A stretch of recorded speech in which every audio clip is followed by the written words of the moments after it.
Hello everyone, it's your Peacekeeper coming at you with the next video in our How to Play series on the French cruiser line. This is the Tier 8 Charles Martel. The Tier 8 Charles Martel class cruiser is actually it's a paper ship, but it's a little awkward because if we come up here to this, Wargaming says that this is a heavy cruiser project, Project C5A3, designed to rival potential adversaries. Well, if you do a Google search of C5A3, French cruiser C5A3, what you will actually find is that the C5A3 design was originally intended to be the Saint Louis class of cruiser, which makes things a little awkward because Saint Louis is in game at tier 9, and so how much of this is actually C5A3, or how much of Saint Louis is actually C5A3, or if there was a difference, well, we'll explore that a little bit more in detail at a later date. Charles Martel basically was designed to replace the Duguay-Toulon class of light cruisers, which were due to retire in 1946, and of course, due to design and production lead times, it takes about 6 years or so to design and build a new class of ships. The French opted to begin this design process in the late 1930s, and the primary impetus for this, the primary reason why they decided to do this, was because the Italian Navy and the Kriegsmarine, the Nazi Navy, were expanding. In fact, the Germans were laying down 5 10,000-ton heavy cruisers in the form of the Admiral Hippers, and they were armed with 8 203mm guns, which kind of outpaced Algerie, which was the most modern heavy cruiser that the French had at the time, and so the French felt the need to actually expand upon that. As an influence into the design of this cruiser, you have the de Grasse class of light cruisers, and of course de Grasse is in game. Ta-da, there she is. And you can see the resemblance between the two cruisers. It's pretty uncanny. So it doesn't surprise me at all that Charles Martel, had she been built, would have looked an awful lot like de Grasse. Anyway, the biggest contribution, though, that this ship has really isn't in the form of its guns. This isn't the first time a Navy had mounted 3 guns and a turret. Obviously, the French did that already with Emile Bertin, which was their first. And by this time, the United States was already working heavily on the Baltimore class. They had already had the New Orleans class. They had already had the Northamptons. So we've already experimented with triple 8-inch gun mounts or 203mm gun mounts. So this isn't the first class of ships to do that. In fact, about the only thing that this class is really well noted for is its contributions to anti-aircraft fire control and development, and specifically for the French Navy, not necessarily for anyone else's Navy. For the French, they had the addition of a new 100mm 45 caliber model 1933 gun mount, which is not the gun mount that Wargaming gave this, as well as the 37mm model 1935 ACAD, or Automatique Contre Avion Doublé, which basically means the dual automatic anti-aircraft gun. So those are really the two biggest things, and the 37mm ACAD was kind of unique in that it was fed from 6-round magazines that were pushed up through the base of it, and it had a really, really short shelf life of just 600 rounds for each barrel because of the high velocity of the rounds coming out of it. So not overly effective. In fact, it looks like it was only mounted on one ship ever, and that one ship was Amiens, which in 1939 provided anti-aircraft fire for the retreating British Expeditionary Force out of Dunkirk, which is our port that we're in.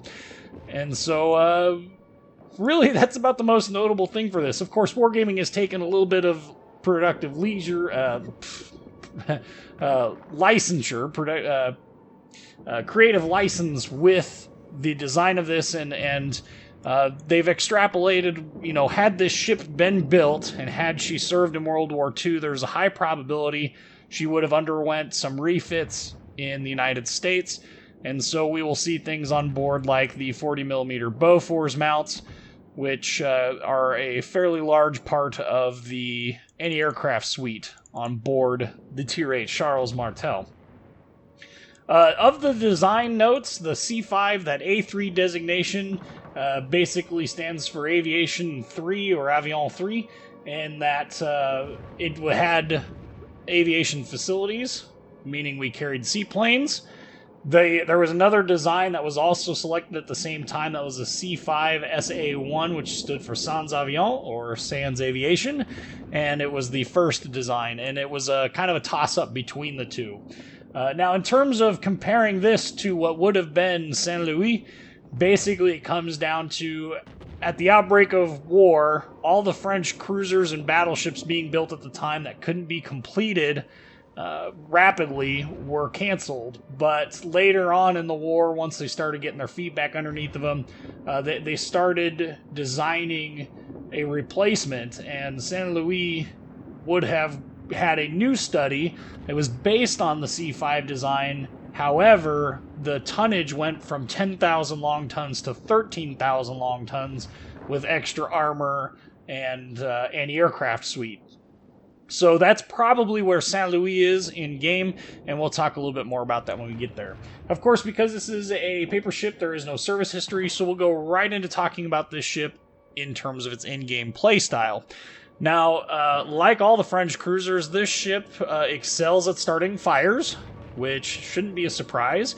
And I've said it before, but I really think that the French set fires just as well as the Japanese do.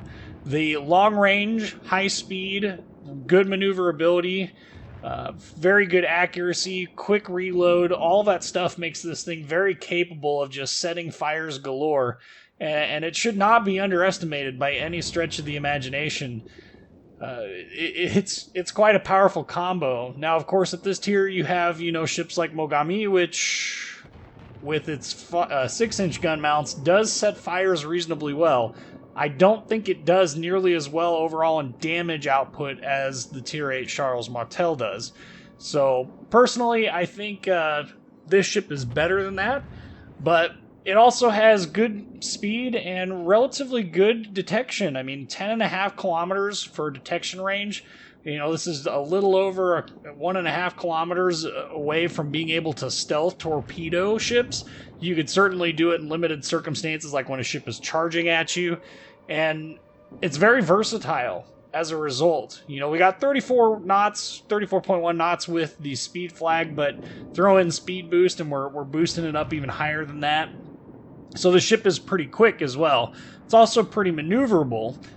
The only downside is the ship really doesn't have much in the way of armor. Thankfully, though, the vast majority of the armor belt at 4 inches is not Citadel. There's only these small sections here underneath the turrets that are actually counted as Citadel. So if we take out the outer hull, we can see here that the Citadel actually, underneath the main armor belt, has a 40mm wall. So you have 100mm of space and then an additional 40mm. And so the ship, while angled, seems to do okay, but really this ship's primary playstyle is going to be that long-range, fire-spamming ship. And it does alright camping behind islands, and we'll see that a little bit in the battle video. So that's the playstyle. Nothing has really changed, and in fact, none of the French cruisers have really changed from that playstyle that was built up during your play of Emile Bertin. That has been this line through and through, using the speed to get into places, burning everything in sight, using the AP occasionally to Citadel cruisers, and using the torpedoes to deny areas, while combining, reasonably good anti-aircraft, defensive fire, and speed boost. Overall, very fun ship to play. Let's look at this ship in terms of stats. She has 38,000 hit points, up to 140mm of armor, a torpedo damage reduction percentage of 16%, which is actually, for a cruiser, pretty stout. I think the only line that has better torpedo protection is the Japanese, but don't quote me on that. The main battery consists of 3 triple 8-inch guns. Those are going to be mounted in 3 turrets, 2-4 in a super firing pair, meaning one can fire over the other, and one in the rear. They have a 17.6 kilometer range, a 10-second reload time, 143 meter dispersion, which is pretty good, 2,800 HE shell damage, 19% fire chance, AP shells, 4,900 damage. You got a little bit better shell velocity out of the high explosive rounds, so they get there a little bit quicker, but the AP is no slouch either. It's still very, very capable of citadeling cruisers at that 10 to 13 kilometer range, so it's not to be ignored. Coming down here, we do have a secondary battery. It consists of 5 dual 4-inch gun mounts. These are also part of your anti-aircraft suite, but even though they've got a 5.3 kilometer range, don't let that fool you. That range is going to obviously increase with the captain skills once you get advanced firing training, which we normally would take for the increase in anti-aircraft firing range. But even though it has these gun mounts, they're not doing a whole lot because the ship really doesn't excel at close ranges. Yes, you've got torpedoes, so situationally it could do it, but I find that the turret traverse is a little too slow for the in-close and personal fighting style that some nations excel at, like the United States Navy cruisers do. Torpedoes, again, it's going to carry on the same torpedoes we've had since, Tier 6? 9 kilometer range, 14,833 damage, 1.3 kilometer detection range, 90-second reload, very good firing arcs, 60 knot in that speed.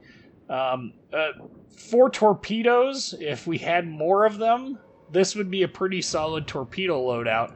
I'm curious to see if we get these torpedoes, if French destroyers ever come out, if we're going to see these torpedoes again, because I think they would be pretty viable torpedoes just in and of themselves. They're fast, they got good range, and they hit reasonably hard.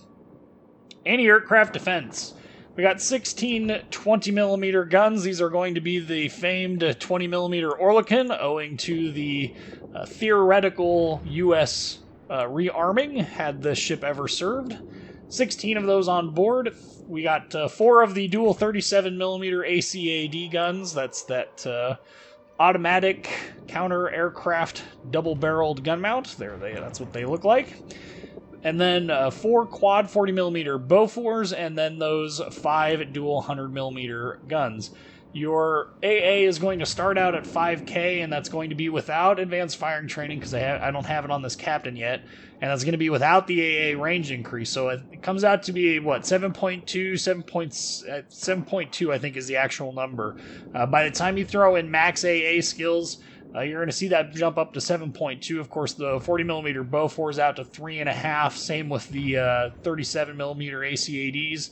And then 3.2, I think, is what the 20mm come out to. So in full AA build, there's quite a decent amount of AA there, and there's plenty of DPS there, especially if you're going to run manual fire control for AA. Plus, the ship has defensive fire, so that's always a viable option if you want to build this ship as an anti-aircraft escort. Top speed is going to be 34.1 knots with the speed flag. It's going to drop down to 32.5 knots without it. 690 meter turning radius, 7.9 second rudder shift time. Concealment by sea, 10.5 kilometers, by air, 6.5 kilometers. So very stealthy for a tier 10 cruiser. Not as stealthy as, say, the New Orleans, which I think is right around 9, but overall, this ship is plenty stealthy. It can get away just as easily as it can get itself into trouble, thankfully.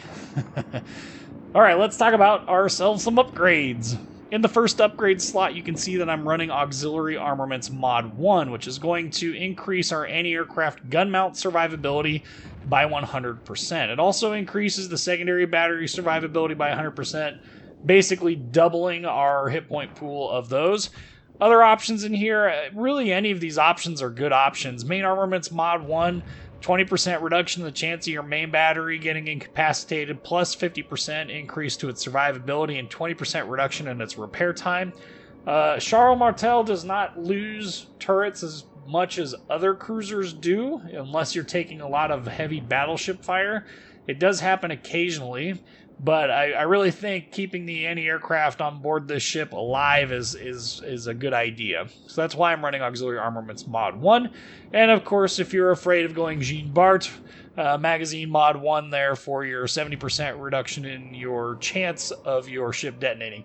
I guess I should clarify, Jean Bart didn't actually detonate, but had it had any secondary ammo, it definitely would have. When the USS Massachusetts was putting 16-inch holes in it. In the second slot, I'm running Propulsion System Mod 1, which is going to reduce the chance of my engine being incapacitated by 20% and decrease the time it takes to repair it by 20%.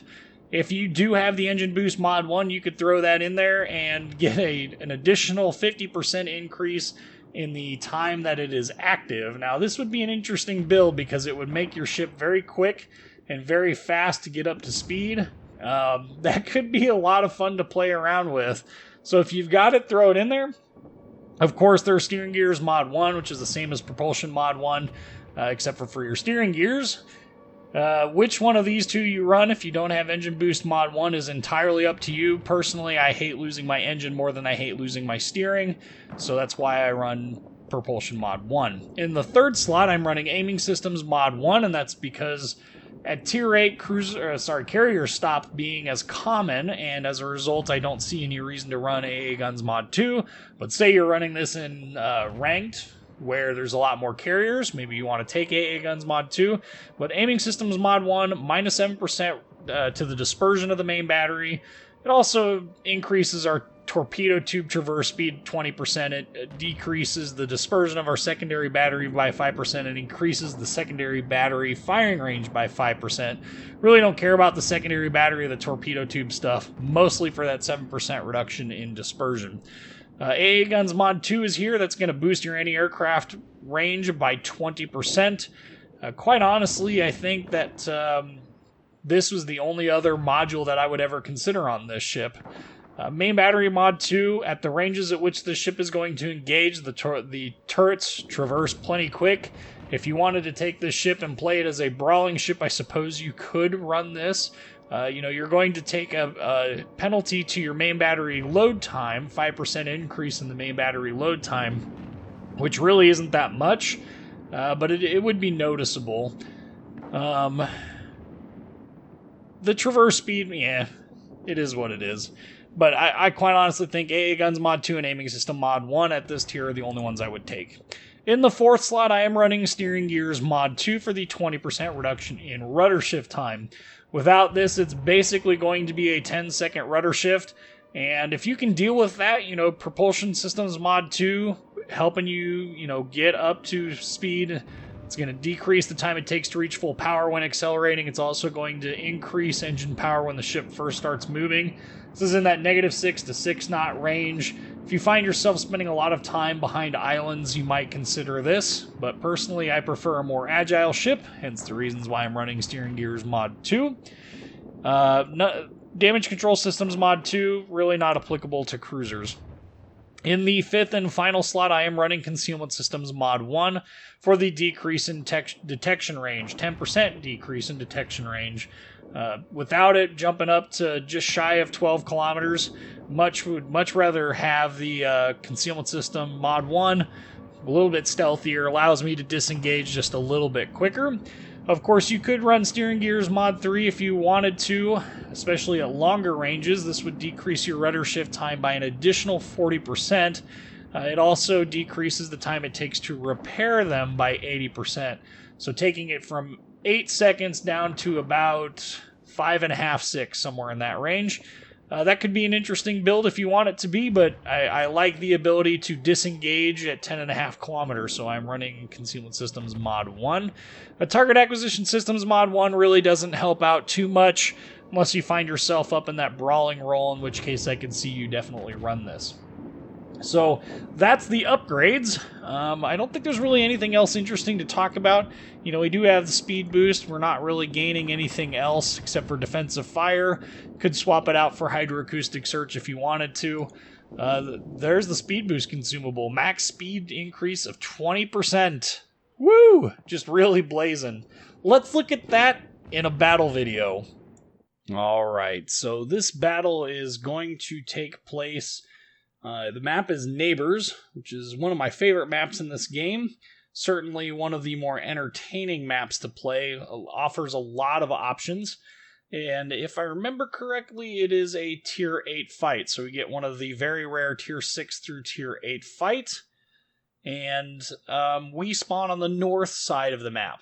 Now, usually on this map, as you guys know, if you've been watching a lot of my videos, I tend to go to the islands up north, simply because it allows a lot more opportunities to break break line of sight and go, become concealed again.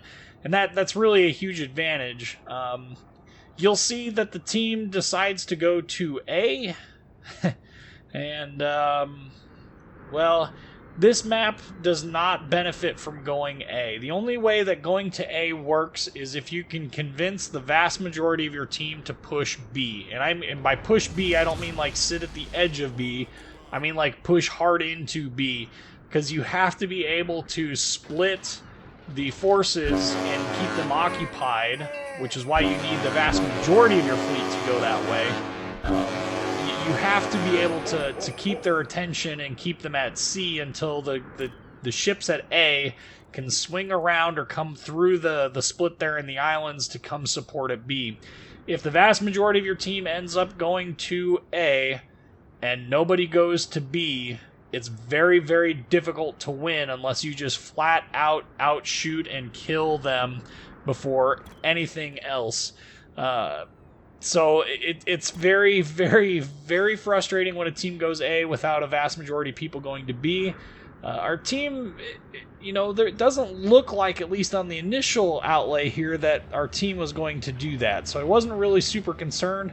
I knew that if I could get up into those islands up there, we could definitely make this entertaining. This was a pretty good battle. I mean, it's well, you'll see. I don't want to spoil too much for you guys. I want to leave some of it as a surprise. Yes, the horn on this ship is really kind of ugly, but we'll get to see a good mix of things in this. Guns, both HE and AP, plus torpedo work. And, yeah. Also spawned a discussion about CVs. Don't worry about it, Pegasus Pony. I think everybody will live. If people can't handle, a difference of opinion, they probably don't belong in this game. Or really any game. This is video gaming. Everybody has an opinion, including this guy.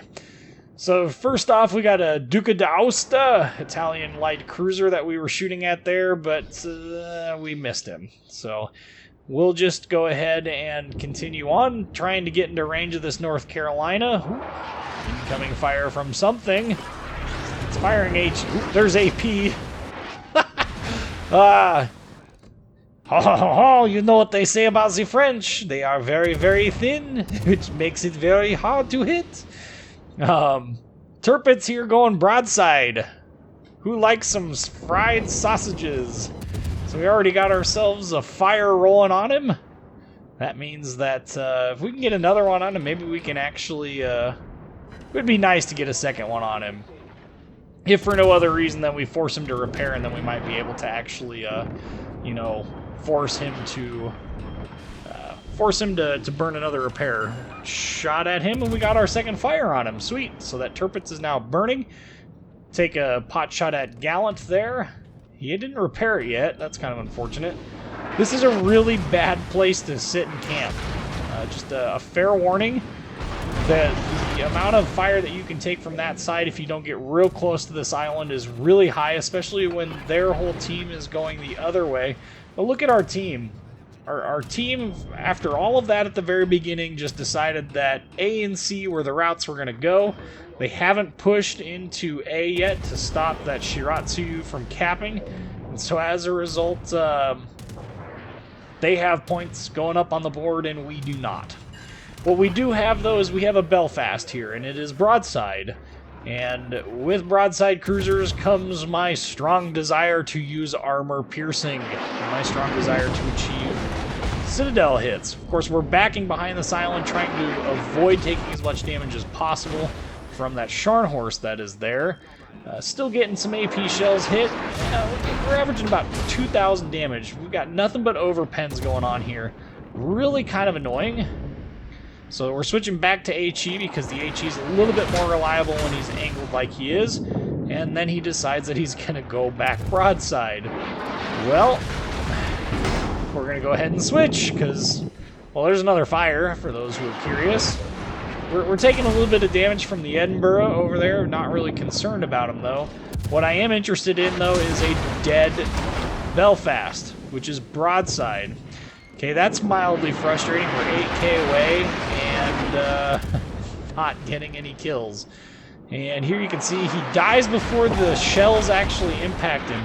I don't know if you guys have known this, but the way Wargaming calculates damage and the way that they handle situations like that where damage is being done, they actually calculate whether or not your shells are going to be an overpen, a shatter, a ricochet, or a normal pen before the shells impact, so that you can see. And if you do slow motion analysis, like right before shells hit, you can actually see that. So we launch a set of torpedoes there off the backside, hoping that maybe we'll catch a ship coming around. There's that Otago there, which appears to be coming through that way. But we're going to go ahead and we're going to bail out, and we're going to let some of these other ships take over in terms of doing damage. In the meantime, we're going to be smacking this Edinburgh for about 4,500 damage a salvo. The HE on this ship is very strong. I know you guys heard me say that. There's another 3,700. Otago is coming around that corner there. That's kind of interesting. Okay. Well, I don't know that we're going to get any torpedo hits. It's hard to really tell. Yes, we are going to get a torpedo hit. So we managed to get a torpedo hit on the Otago. And now we're going to go dive up into this island here. My hope here is that if we can get close enough to this Otago, we can finish him off with AP. Originally was thinking he was going to go to the south and wanted my torpedoes up on that side, but he's actually turning in. So we're going to keep our guns to the right side of the ship, and then we are going to... ooh, torpedoes. We're a little too far, and I don't feel like turning. Besides, who knows if he's even going to live long enough to actually use them. Up to 50,000 damage here. Doing pretty good. Otago, got about 3,000 hit points left. Ooh, and he dies. Dang it. One of these days I will get a kill. Now we do have to worry about that Scharnhorst there, so Scharnhorst, anytime you're dealing with the Scharnhorst in a cruiser, my recommendation is that bow in profile. There's a Citadel on a British cruiser at 9k, but you know, Belfast is the pay fast, so therefore immune to this type of issue. So guns out there, sneaking out. Come on, we need the kill. And there's the kill. Now, we escaped something shooting at us. It wasn't the North Carolinas, so it must have been the Edinburgh shells. But ooh, and there's the downside to the French cruisers. We are down to 5,800 hit points. And at this point, things are looking awfully bleak and unlikely to end well for us. Backing up, trying to get behind this island to get away from the Scharnhorst. The other thing, too, that I could be doing here is just flat out stop shooting, which is what I've actually opted to do. If I can, you know, stop shooting here, I can get behind this island and disappear like I just did. And that's because of that great concealment. Now, without that, we would be pushing about the range at which I would not be able to engage this Scharnhorst. And what I'm doing here is I am attempting to get myself lined up better so that I can come out of here and make a good run away. Now, I don't want the Scharnhorst to come around and be way, way, way better positioned than I am. So we popped our speed boost. We're just gonna go ahead and we're gonna take off here. Gonna do our best to try and put islands between us and him to keep the line of sight from getting broken. Of course, I do want to launch some torpedoes at that Scharnhorst, and then I realized, oh crap, that Belfast is moving forward awfully quick. So need to leave a message that I faux pod here, and he gets spotted by the North Carolina, and North Carolina punishes him for existing. So that's unfortunate. This is probably not the correct path to take. Definitely getting ourselves into the quote-unquote danger zone with the Scharnhorst, so realizing that I made a touch of a mistake here, it's time to turn tail and run as best we can. I tried to slow down there to get behind the island, and that's when I noticed that, oh no, we definitely don't want to do that. 2 fires on the Scharnhorst in 1 salvo. Fantastic salvo, but he's going to repair it first. And now he's shooting at me. So he led so that I was going to run into them, but, you know, we are a slim French baguette, and therefore we hide very well when it comes to being shot at by Germans, right? It's the British we have to worry about. Another fire on the Scharnhorst. Torpedoes, we got 11 seconds until torpedoes are up. His guns are up. You can see him firing them there. Turning, letting up. And the French baguette. Very, very thin. We are officially the lean version. We're going to take one more pot shot here at him, trying to get yet another fire and some more damage, and we're going to launch a torpedo set and disappear. That's the hope. There's another fire. So now he's got 2 fires. We're up to 92,000 damage. Oop, down goes the New Mexico. There's the Scharnhorst again missing me. We're going to launch our other set of torpedoes here in the hopes that maybe, just maybe, we can get away. One thing I don't... Ooh, he's shooting at us again. Now what? Turn the other way. And once again, the French baguettes. And there's our second kill. 102,000 damage. Now at this point, we've got 2 caps. We are pretty close to tied up on our ships. I'm sitting here thinking to myself, okay, we're down on points, but maybe, just maybe, we can pull this out. I've got this island here that I'm going to abuse heavily to try and help sink this North Carolina. Do my best here to maybe get a fire on him or do some damage. Of course, not getting a whole lot in the way of shell pens. In fact, it's all shattering because it's impacting his front turrets. What shells are impacting are hitting the turrets. There, finally we get Confederate and some damage. And we're just going to keep raining death and destruction upon him. Now I'm hoping for another fire on him. Hoping that our hood can stay alive. Mr. Pegasus Pony, no! Not good, don't die! Well. Oh, nope, he's dead. Dang it! Okay, maybe we can get ourselves a fire on this North Carolina. Doing 3,500 damage a salvo, and as long as somebody keeps him spotted, we should be able to rain napalm on him for quite a long time, provided I actually look through the scope and aim, rather than hoping that the fire control solution hangs in there. Definitely trying to be as annoying as possible, and speaking of being annoying, there is a fire to add insult to injury, and there is another fire to add even more insult to injury. At this point, he's going down in hit points. 2,300 hit points there left on him. 1,100, 700, and down he goes, burning him to death. So we got ourselves a burnt sausage. And now comes the hard-to-stomach part. What was our Hiryu doing? I mean, I guess he was going down there to try and to back up the team, but once he realized that our team was falling apart there, he probably should have ducked out of there. So at this point, we're going to traverse our guns the other way. And yes, that's a good game all already. Ooh, 4-4. I'm not gonna lie. This is definitely very, very interesting. We've got our Scharnhorst, unfortunately, is getting beat up here, and this is one of those times when having the AA range modules would have been nice. I could have provided a little bit of AA cover for him. Now we know that the vast majority of their forces are in the south. Of course, we do have this Tirpitz here that we need to be cautious of. We need to take out and engage if we can.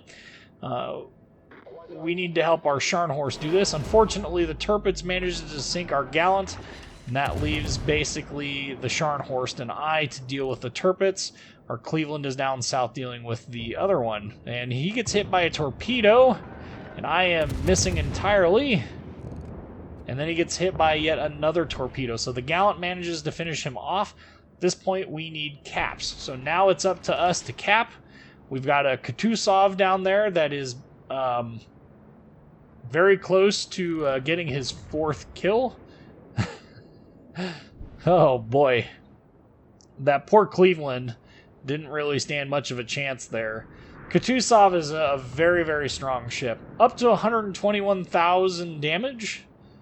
And our engagements that we're going to pick with this Kutuzov are going to have to be very, very, very specific.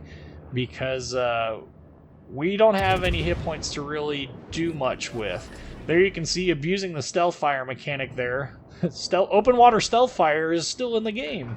Everything just has to be out of range of you. So now that he's in range, we did manage to hit him with that salvo, interestingly enough. But now that we are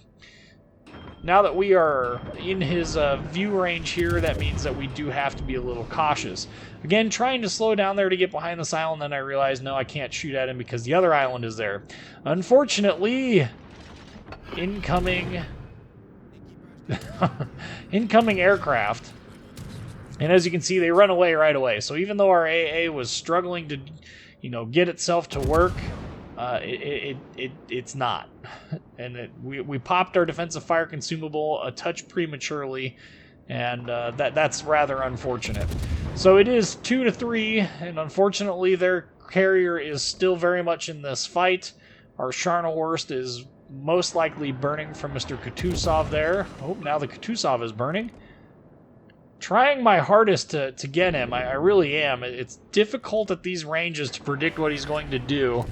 And unfortunately, we are out of range to help our Scharnhorst with those aircraft, plus our defensive fire consumable is down. And he is shooting at us. Managed to get a brief cap reset there while we cap. And thankfully, the speed of the French cruisers and the maneuverability make this a little bit of a hair-raising moment, but we managed to escape without taking any real damage. So somewhere over here is also the Hiryu, which means that maybe, just maybe, we can... Their Hiryu. Maybe we can just go and find him and remove him from this equation. So that's what we're going to attempt to do. Probably not the smartest decision, but given our low hit point pool, we really don't have much of other targets at which we can engage. If this Scharnhorst could spot this Kutuzov, it would be a little bit different story. We would be engaging the Kutuzov and trying to get him out of this picture. Unfortunately, though, there's no spotting going on. A launch of torpedoes there just in case the Kutuzov comes around the island there. However, it's unlikely that those will hit anything. And I was really hoping that when I rounded this island over here, we would just, poof, there's a carrier. That would be sweet. We got 3 minutes left in this match, up to 126,000 damage. Things are looking awfully grim here, and as you can imagine, outlook not very good for the win. So trying to find this Hiryu, that would be very much needed hit points on the board. It's not going to tip it in our favor, but it is going to make things a little bit better. Plus, it's, almost like free damage. Rather than go all the way over to its last known location, I do want to stay relatively close to the Scharnhorst just in case he gets he spots something. And our torpedoes are about to run out of steam there. Yep, there they go. So there's the aircraft. You'll see me briefly turn off the AA, which is silly because the AA gun range on this is 5K and my air detect range is over 6. So not a whole lot we can do there. Plus, we are so far away from the Scharnhorst, there isn't anything I'm going to be able to do to help him. They've got 913 points. There's torpedoes coming from multiple angles. So that means the Gallant is over there. Yeah, he just briefly popped up there on the Scharnhorst radar. But the multiple angles is interesting. That tells me that the Kutuzov is somewhere. I'm going to go ahead and... do I want to pop off these or not? Nope, because there's the Kutuzov. And so did a quick panic launch over there. Hopefully we can get some HE shell hits on him. Trying to get... yeah, see, this is what I'm talking about. Those railguns that he's got are very, very dangerous. And another launch there, 128,000 damage. Hoping to... Nope, 131,000 damage is what the match is going to end with, and it was a loss Frustrating, but otherwise a pretty solid game. You know, we did manage to get ourselves 3 kills, 2 citadels. We even completed our battleship hunting mission. 1494 base XP. You can see the vast majority of our damage, 46,000, was done in fires. That kind of went by quick, but overall, I do like Charles Martel. I think it's a fantastic Tier 8 cruiser. It's definitely one of the best in the game. Anyway, I'm your Peacekeeper. Like, comment, subscribe, and thank you for watching.